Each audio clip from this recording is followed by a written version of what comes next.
जय श्री कृष्णा। नमस्कार दोस्तों, आज हम श्रीमद् भगवत गीता यथार्थ सरल अनुवाद हिंदी भाषा में महंत परमानंद दास महानुभव एवं तपस्विनी साधाबाई महानुभाव, प्रकाशित श्री कृष्ण शरणम ट्रस्ट, श्री कृष्ण परमधाम मंदिर, गुरुग्राम रोड, बड़खल, फरीदाबाद द्वारा लिखित पुस्तक श्रीमद् भगवत गीता अध्याय 4 का हिंदी में सारांश सुनेंगे। तो आए दोस्तों सुनते हैं। चौथा अध्याय, ज्ञान कर्म संन्यास योग। सारांश। दोस्तों, सबसे पहले हम चौथे अध्याय का सारांश सुनेंगे। सारांश के बाद इसी अध्याय का हिंदी अनुवाद सुनेंगे। तो आइए पहले सारांश सुनते हैं। इस अध्याय में भगवान श्री कृष्ण सर्वप्रथम अपने ईश्वर अवतार होने का रहस्य प्रकट करते हैं। तदुपरांत कर्मों के भेद और कर्मों के स्वरूप के बारे में समझाते हैं। पहले बताए हुए यज्ञ कर्मों का आगे पृथक पृथक रूप में फल सहित वर्णन करते हैं तथा ईश्वरीय यज्ञों की श्रेष्ठता बताते हैं। ईश्वरीय ज्ञान का महत्व प्रकट करते हुए बताते हैं कि बिना ज्ञान के मुक्ति नहीं। अंत में इस ज्ञान को पाने का अधिकारी कौन है, कौन नहीं है, स्पष्ट रूप से बताते हैं। भगवान अपने ईश्वरीय ज्ञान के निरूपण में बताते हैं कि उन्होंने इस अविनाशी ज्ञान को सर्वप्रथम सूर्य को कहा था। सूर्य ने अपने पुत्र वैवस्वत मनु को कहा और मनु ने अपने पुत्र राजा इक्ष्वाकु के प्रति यह ज्ञान सुनाया था। परंतु बहुत समय बीत जाने के कारण पृथ्वीलोक में अब ये ज्ञान लुप्त प्राय हो गया है।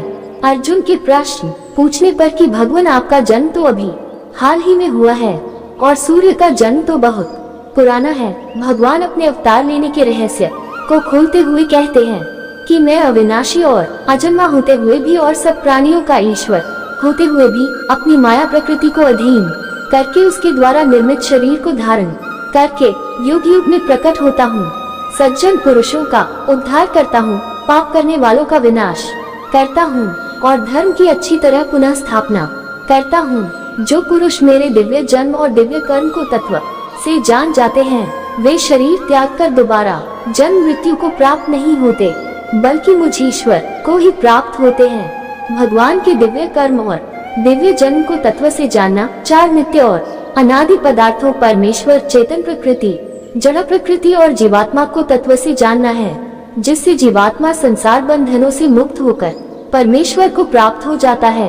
कर्मों की गति अति गहन है। कर्मों के भेद को यथार्थ रूप से समझने में बुद्धिमान पुरुष भी मोहित हो जाते हैं। कर्म क्या है और अकर्म क्या है, इसे भली भांति समझ लेना चाहिए।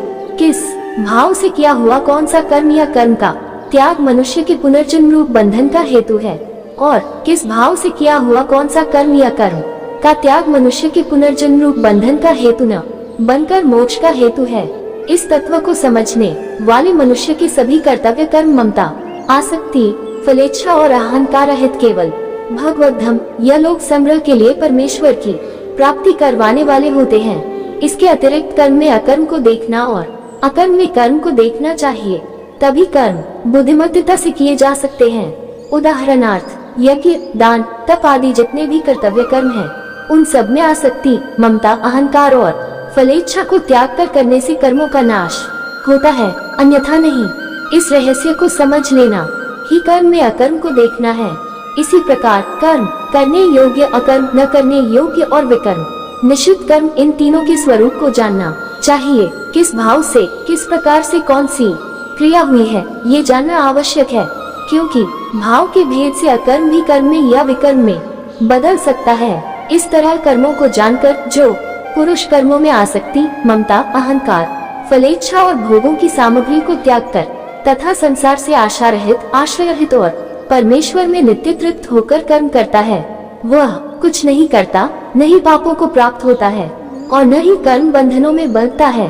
यज्ञ कर्मों के अनुष्ठान करने वाले पुरुष भांति भांति के यज्ञों और उनके पृथक पृथक सामर्थ्य को जानते हैं तथा सकौम यज्ञों और पापनाशक ईश्वर प्राप्ति के यज्ञों में भिन्नता को भली भांति समझते हैं। लोक प्रसिद्धि में देवताओं के निमित्त अग्नि में घृतादि पदार्थों का हवन करना सकौम भाव से यज्ञ का अनुष्ठान करना है। कर्मों के फलों को शीघ्र चाहने वाले देवताओं का पूजन करते हैं, परंतु उनको जो देवता फल मिलते हैं वे नाशवान तथा क्षणिक होते हैं और वे फल उनके हित में है या नहीं इसका उनको परिज्ञान नहीं होता। परमेश्वर अपने भक्तों की कामनाओं की पूर्ति तभी करता है जब इच्छित फल उनके हित में हो। ममता, आसक्ति, अहंकार और फलेच्छा से रहित होकर जो पुरुष परमेश्वर प्राप्ति की इच्छा से हित, ज्ञान, संयम, तप, योग और स्वाध्याय आदि साधनों के लिए यज्ञ से बचे हुए अमृत का अनुभव करता है, वह सनातन परब्रह्म परमेश्वर को प्राप्त होता है। जो पुरुष ईश्वरीय यज्ञों का अनुष्ठान नहीं करते, वे न तो इस लोक में सुखी होते हैं और न ही परलोक में। बिना अन्नदान किए तो मनुष्य देह भी प्राप्त नहीं होती, फिर सुख की बात तो बहुत दूर की है। द्रव्य यज्ञ जिसमें सांसारिक पदार्थों जैसे अग्नि में घृत, चावल, चंदन, धूप आदि हवि का विधि पूर्वक प्रधानता से हवन होता है, उसकी अपेक्षा ज्ञान यज्ञ जिसमें ईश्वरीय विवेक ज्ञान, विचार और आध्यात्मिक ज्ञान का संबंध होता है, वह अत्यंत श्रेष्ठ है, क्योंकि संपूर्ण कर्म परमेश्वर के यथार्थ ज्ञान में जाकर समाप्त होते हैं और बिना ज्ञान के मुक्ति नहीं। जैसे प्रज्वलित अग्नि ईंधनों को जलाकर भस्म कर देती है, वैसे ही ज्ञान रूपी अग्नि संपूर्ण कर्मों को भस्म में कर देती है। ईश्वरीय ज्ञान की प्राप्ति के लिए भगवान आज्ञा देते हैं कि मनुष्य को तत्वदर्शी ज्ञानी महात्माओं गुरुजनों के पास जाकर उनको श्रद्धा पूर्वक भली भांति दंडवत प्रणाम करके, उनकी सेवा करके, उनके सन्निधान में बैठकर सरलता पूर्वक प्रश्न पूछने पर वे ज्ञानी महात्मा ईश्वरीय तत्व ज्ञान का उपदेश करते हैं। भगवान स्पष्ट रूप से बताते हैं कि ईश्वरीय ज्ञान की प्राप्ति बिना विलंब के उस श्रद्धावान पुरुष को होती है जो साधन परायण होता है और जिसने अपने मन तथा इंद्रियों का संयम कर लिया होता है। इस बात को अच्छी तरह समझ लेना चाहिए कि साधन में यदि तत्परता की कमी है तो श्रद्धा की अवश्य कमी है। इसी तरह जितना श्रद्धा पूर्वक तीव्र अभ्यास होगा, उतना ही इंद्रियों और मन का संयम होगा।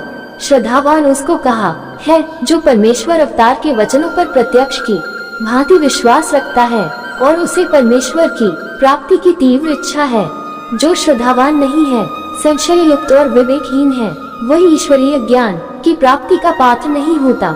उसके लिए न तो इस लोक में सुख है और न ही परलोक में सुख है। अब आइए दोस्तों, इस अध्याय का हिंदी अनुवाद सुनते हैं। चौथा अध्याय, हिंदी अनुवाद।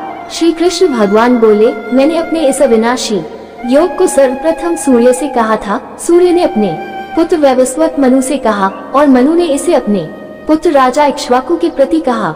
हे परंतप अर्जुन, इस प्रकार परंपरा से प्राप्त इस योग को राजर्षियों ने जाना। उसके बाद बहुत समय से यह योग पृथ्वीलोक में नष्ट प्राय हो गया। तू मेरा भक्त और प्रिय मित्र है, इसलिए वही प्राचीन योग आज मैंने तेरे प्रति कहा है, क्योंकि यह अति उत्तम रहस्य है। अर्जुन बोले, भगवान, आपका जन्म तो अभी हुआ है और सूर्य का जन्म तो बहुत पहले हो चुका है, अतः मैं इस बात को कैसे समझे कि आपने ही कल्प के आदि में सूर्य को ये योग बताया था।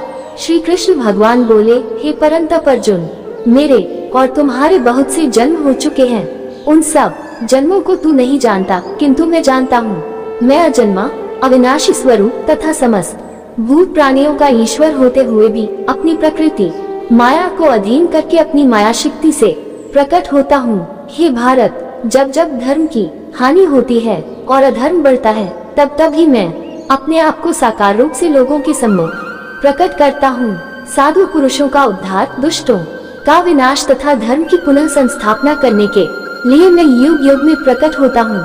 हे अर्जुन, मेरे जन्म और कर्म की दिव्यता को जो मनुष्य तत्व से जान लेता है, वह शरीर को त्याग कर फिर पुनर्जन्म को प्राप्त नहीं होता, वह मुझे ही प्राप्त होता है।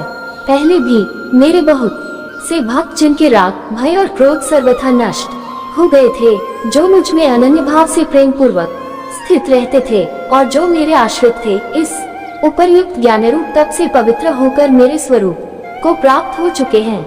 हे पार्थ, जो भक्त मुझे जिस भाव से भजते हैं, मैं भी उनको उसी भाव से भजता हूँ, क्योंकि सभी मनुष्य सब प्रकार से मेरे ही मार्ग का अनुसरण करते हैं। इस मनुष्य लोक में कामों के फलों को चाहने वाले सकामी पुरुष देवताओं का पूजन करते हैं, क्योंकि कर्मों से उत्पन्न होने वाली सिद्धि उन्हें शीघ्र मिल जाती है। चारों वर्णों का समूह, ब्राह्मण, क्षत्रिय, वैश्य और शूद्र गुण और कर्मों का विभाग सब मेरे द्वारा ही रचा गया है। सृष्टि रचनादि का कर्ता होने पर भी तू मुझ अविनाशी परमेश्वर को अकर्ता ही जान, क्योंकि कर्मों के फलों में मेरी जरा सी भी आसक्ति नहीं है, इसलिए कर्म मुझे लिप्त नहीं करते। और जो पुरुष मुझे इस प्रकार तत्व से जान लेता है, वह भी कर्मों के बंधन में नहीं पड़ता। इस तत्व को जानकर ही प्राचीन काल में मुमुक्षुओं ने निष्काम भाव से अनासक्ति पूर्वक कर्म किए हैं। इसलिए तू भी अपने पूर्वजों द्वारा सदैव किए जाने वाले कर्मों को ही कर। कर्म क्या है और अकर्म क्या है, इसका निर्णय करने में बुद्धिमान मनुष्य भी मोहित हो जाते हैं। इसलिए इस कर्म तत्व को मैं तुझे भली भांति समझाऊंगा, जिसे जानकर तू कर्मों के अशुभ बंधनों से मुक्त हो जाएगा। कर्म, अकर्म तथा विकर्म, इन तीनों के स्वरूप को भली भांति जानना चाहिए, क्योंकि कर्मों की गति अति गहन है। जो मनुष्य कर्म में अकर्म देखता है तथा अकर्म में कर्म देखता है, वह सभी मनुष्यों में बुद्धिमान है। ऐसा योगयुक्त समस्त कर्मों को करने वाला है, जिसके संपूर्ण कर्म ईश्वरीय आज्ञानुसार और बिना कामना तथा संकल्प के होते हैं, तथा जिसके संपूर्ण कर्म ज्ञान रूपी अग्नि के द्वारा भस्म हो गए हैं, उसे ज्ञानी जन भी पंडित कहते हैं। जो पुरुष संपूर्ण कर्मों और उनके फलों में आसक्ति का सर्वथा त्याग करके संसार के आश्रय से रहित होकर परमात्मा में नित्य तृप्त है, वह कर्मों को भली भांति करता हुआ भी वास्तव में कुछ भी नहीं करता। जिसने अपने अंतःकरण, इंद्रियों और शरीर को जीत लिया है और जिसने समस्त भोगों की सामग्री का परित्याग कर दिया है, ऐसा आशा रहित मनुष्य केवल शरीर संबंधी कर्म करता हुआ भी पाप को प्राप्त नहीं होता। जो बिना इच्छा के अनायास प्राप्त हुए पदार्थ में सदा संतुष्ट रहता है, जिसमें ईर्ष्या का अभाव है, जो हर्ष शोक आदि द्वंद्वों से अतीत हो चुका है, ऐसा सिद्धि, सफलता और असिद्धि में सम रहने वाला पुरुष कर्म करता हुआ भी कर्मों से नहीं बंधता। जिसकी विषय भोगों में आसक्ति बिल्कुल नष्ट हो चुकी है, जो देहाभिमान और ममता से रहित हो गया है, जिसका चित्त निरंतर ईश्वर के ज्ञान में स्थित है, ऐसे केवल ईश्वरीय यज्ञात हेतु कर्म करने वाले मुक्त पुरुष के संपूर्ण कर्म भली भांति विलीन हो जाते हैं। जिस यज्ञ में अर्पण पदार्थ रहा है, हवन करने योग्य द्रव्य ब्रह्म है। ब्रह्मरूप यज्ञकर्ता के द्वारा ब्रह्मरूपी अग्नि में आहुति देने की क्रिया सभी ब्रह्म है। उस ब्रह्म कर्म में स्थित योगी द्वारा ब्रह्म ही प्राप्त किए जाने योग्य है। अन्य कई योगी जन देवताओं के पूजन रूप यज्ञ का अनुष्ठान करते हैं और अन्य कई योगी जन ब्रह्मरूप अग्नि में यज्ञ के द्वारा ही यज्ञ का हवन करते हैं।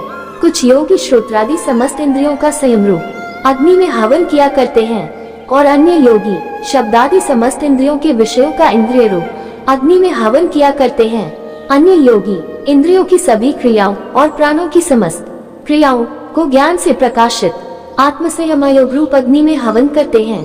अन्य कई पुरुष द्रव्य संबंधी यज्ञ करने वाले हैं, कई तपस्या रूप यज्ञ करने वाले हैं, कई योग रूप यज्ञ करने वाले हैं, तथा अन्य कितने ही अहिंसादि तीक्ष्ण व्रतों से युक्त यत्नशील लोग स्वाध्याय रूप ज्ञान यज्ञ करने वाले हैं।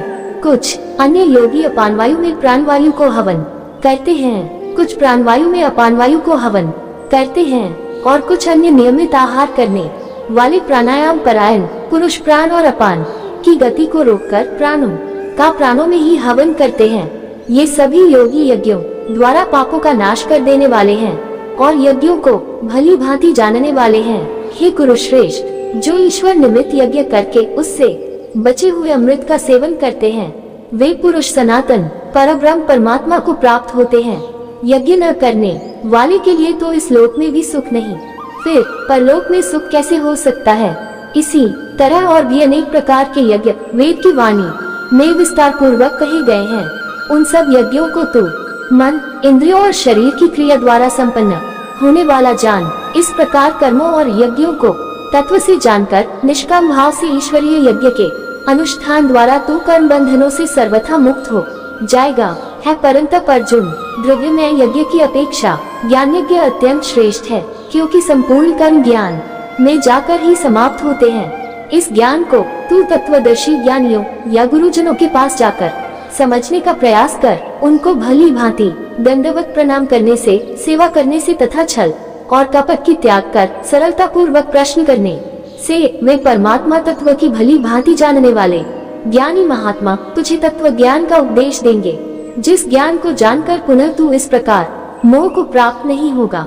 तथा हे पांडव श्रेष्ठ, जिस ज्ञान के द्वारा तू संपूर्ण भूतों में आत्मा को निश्चित भाव से और संपूर्ण भूतों को मुझ परमेश्वर में देखेगा, यदि अन्य पापियों की अपेक्षा तू सर्वाधिक पापी है, तो भी दिव्य ज्ञान रूप नौक द्वारा तू निसंदेह संपूर्ण पापसागर से भली भांति तर जाएगा। हे अर्जुन, जिस प्रकार प्रज्वलित अग्नि ईंधनों को जलाकर राख कर देती है, वैसे ही ज्ञान रूपी अग्नि संपूर्ण कर्मों को जलाकर भस्मसात कर देती है। निसंदेह इस संसार में ज्ञान के समान पवित्र करने वाला और कुछ भी नहीं है। इस ज्ञान को योग में परिपक्व शुद्ध अंतःकरण वाला पुरुष यथा समय अपने आप ही अपनी आत्मा में पा लेता है। श्रद्धावान, साधन में अनुरक्त और जितेंद्रिय पुरुष इस ज्ञान को प्राप्त करता है तथा इस ज्ञान को प्राप्त करके तत्काल ही वह भगवद्माप्ति रूप परम शांति को प्राप्त करता है। विवेकहीन, अश्रद्धालु तथा संशय युक्त मनुष्य आत्मकल्याण के मार्ग से अवश्य ही भ्रष्ट हो जाता है। ऐसे संशय युक्त मनुष्य के लिए न तो इस लोक में सुख है और न ही परलोक में सुख है। हे धनंजय, जिसने योग की विधि से समस्त कर्मों के फलों का त्याग कर दिया है और ईश्वरीय ज्ञान के द्वारा समस्त संशयों का नाश कर दिया है, ऐसे वश में किए हुए अंतःकरण वाले पुरुष को कर्म नहीं बांधते। अतः हे भरतवंशी अर्जुन, तू हृदय में स्थित इस अज्ञान जनित अपने संशय का ज्ञान रूपी शस्त्र से छेदन करके समत्व योग में स्थित होकर युद्ध के लिए खड़ा हो जा। इस प्रकार ज्ञान कर्म संन्यास योग नामक चौथा अध्याय संपूर्ण हुआ। कल फिर इससे अगला अध्याय लेकर हाजिर होंगे। तब तक सभी को जय श्री कृष्ण जी। श्री कृष्णार्पणमस्तु।